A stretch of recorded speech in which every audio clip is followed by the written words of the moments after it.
घोटकी में खबर ॾींदा हलो त लाइफ स्टॉक खाते जो टीम मुतहरिक वैक्सीनेशन जो अमल जारी। ॻोठ शहदाद अरबाणी में जानवरनि खे बीमारियुनि खां बचाइण लाइ कैंप लगाई वई। सूबाई वज़ीर लाइफ स्टॉक ऐं fishers Syed Najmi Alim director life stock Sindh doctor Riaz Abbasi जे हिदायतुनि ते ॻोठ शहदाद अरबाणी में एक ॾींहं वारी वैक्सीनेशन कैंप लगाई वई, जंहिंमें deputy director life stock Ghotki doctor Madan Lal की अगवानी में डॉक्टरनि जी team doctor Syed Ghulam Mohammad Shah, doctor Ahmed Ali Pathan, doctor Riaz Ahmed रुक ॻोठ शहदाद अरबाणी ऐं बरपासे जे ॻोठनि में समूरनि नंढनि वॾनि जानवरनि खे वैक्सीनेशन कई ऐं मालूदनि खे जानवरनि जी सार संभाल ऐं मौसम जी शिदत खां बचाइण लाइ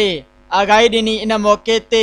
deputy director life stock Ghotki doctor Madan Lal media से ॻाल्हाईंदे चयो त सूबाई वज़ीर लाइफ स्टॉक ऐं fishers Syed Najmi Alim director life stock Sindh doctor Riaz Abbasi जे हिदायतुनि ते घोटकी ज़िले जे मुख़्तलिफ़ ॻोठनि में रोज़ानी जी बुनियाद ते वैक्सीनेशन मुहिम जारी आहे, जंहिंमें गऊं में रिढुनि ऐं बकरियुनि खे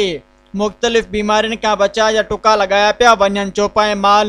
जे मालिकनि खे गुज़ारिश आहे त हू पंहिंजे जानवरनि जी वैक्सीनेशन कराइनि। इन मौक़े ते